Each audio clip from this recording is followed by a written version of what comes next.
What's up everyone, welcome to Among the Fence, my YouTube channel where I do music reviews. My name is Aaron and today we're going to be checking out the new album Netherheaven by the band Revocation. Revocation was first formed in the year 2000 under the name Cryptic Warning. They released 2 demos and 1 album, all of which they weren't really that happy with due to production issues. The guy who was helping them out had never produced anything within the metal genre, so it just wasn't really what they were hoping for. So they disbanded and reformed in 2006 under the name Revocation, and since then they've released 8 studio albums.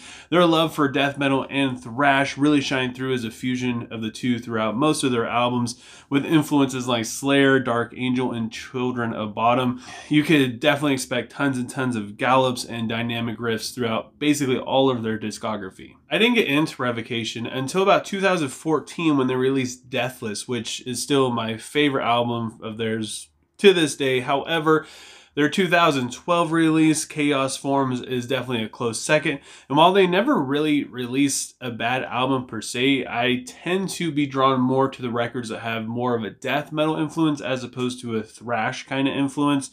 It just seems like they're stronger performances to me.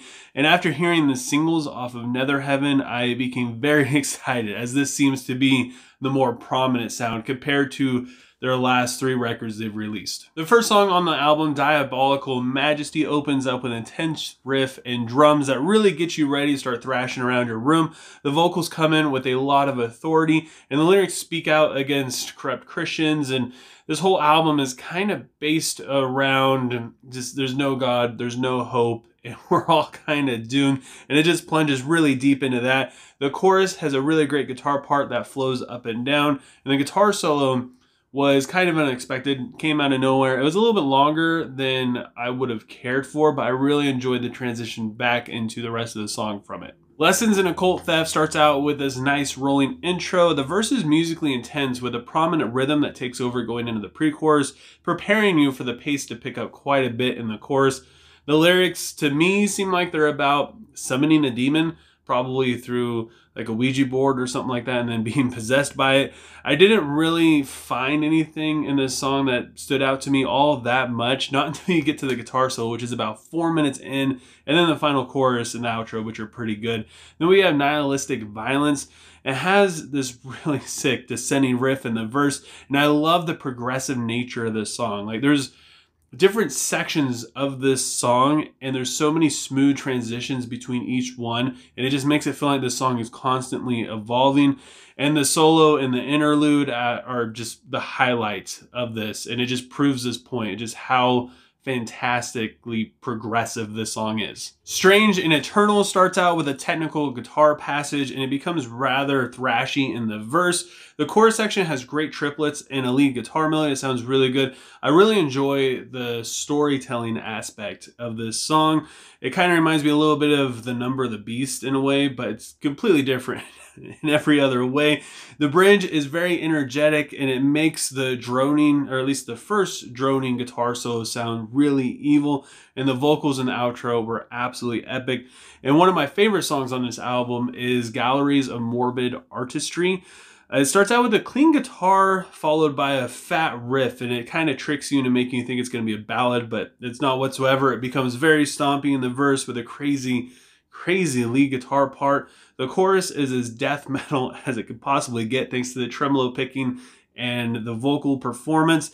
It sounds like, I could be wrong, but it sounds like there's 3 guitars playing in the interlude of this song before it gets to the solo. I'm not quite sure how they did it. Maybe, I don't know, but it sounds sick. And the bridge is so freaking heavy. The Ninth Chasm is an instrumental that keeps that same energy going from Galleries of Morbid Artistry, and it flows really nicely into the next song, Godforsaken, that is another just top tier song off of this album. Starts out with a dissonant riff that gets really groovy, and I love that it keeps going through the verse when the vocals come in, and the chorus basically just picks up the tempo, and you get a little bit more passion from the vocals, but then it drops right back down into that beautiful riff going into verse 2, and the breakdown is so good. It's so slow, and it's really doomy, and it has this beautiful, colorful guitar melody playing in the background, and it's just so sick. And then we have the song, The Inverted Abyss of Untold Aeons.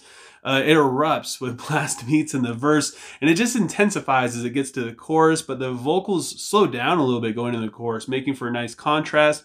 The riff and the bridge is a little hard to make out and really hear it like completely, but it's great, and it keeps going, playing behind the guitar solo, and just the last chorus is so huge and so epic. And then we have the closing track, Re-Crucified, which has, again, another sick riff in the intro, super heavy. Travis Strnad is featured in verse 2, and the lower vocal tone is just so pleasant. It's not something I realized that I needed until it ended up happening, especially when the song becomes a lot more groove focused. Just that lower vocal tone is fantastic. And then to change it up again, Corpse Grinder is featured in verse 3, and the vocals just become more, just more nasty. It just keeps descending and getting lower. He sounds so evil as he's telling the story of basically the world being abandoned by God, and now it's slipping into hell, and demons are coming out, and it's just chaos, and we're all suffering judgment from it now. I really, really enjoyed this album. It reminds me of something that At the Gates would have made, maybe not currently, but something maybe a little bit earlier in their career, maybe even just To Drink from the Night itself. It had a lot of that kind of vibe for it, which is one of my favorite death metal albums. And they mix their thrash and death metal perfectly in this album, but it does lean a little bit more to death metal, which is what I care for a lot more. The riffs are absolutely beautiful. The lyrics are brutal, as it's basically just telling the story of how helpless man is now as we're descending into judgment. The only thing I didn't really like about this album is I got kind of tired of the guitar solos in every single song. While there's nothing wrong with them, they sounded great, they fit the song really well, it just made the song feel so much longer because you get an interlude and a guitar solo or reversed, and it just, I don't know, when every song averages a little bit over 5 minutes or so, you don't really need a minute and a half worth of interlude and guitar solo in every single song. This is more, again, more of a personal issue for me, and to me, it doesn't really deduct anything, not a whole lot. I still loved the hell out of this album. It's fantastic, beautifully, it's just fantastically produced. All the sounds you can hear crystal clear, even if there's something that's like, wait, what's that going on in the background? And if you listen closely enough, you can really pick it out and hear what's going on. And it's not like it's being drowned out or it's over muddy or anything, even though there's a lot of chaos going on.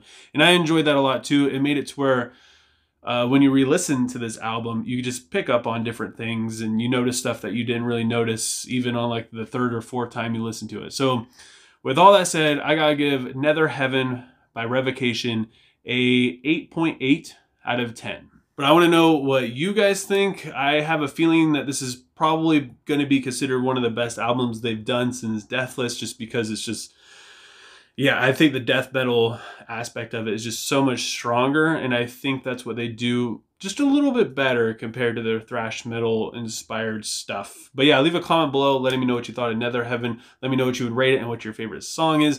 And if you enjoyed this review, don't forget to give it a like. If you want to help support me and my channel, make me feel good about myself, you don't want to miss out on any of my future reviews, please consider subscribing and ringing the bell icon. Doing any of that stuff just helps me out tremendously, especially with YouTube's algorithm, which doesn't really make a whole lot of sense most of the time, and I just appreciate you guys taking your time out of your day to listen to me talk about music, and I hope you have a good rest of your day or night whenever you happen to be watching this, and I will talk to you guys next time. I was trying to make it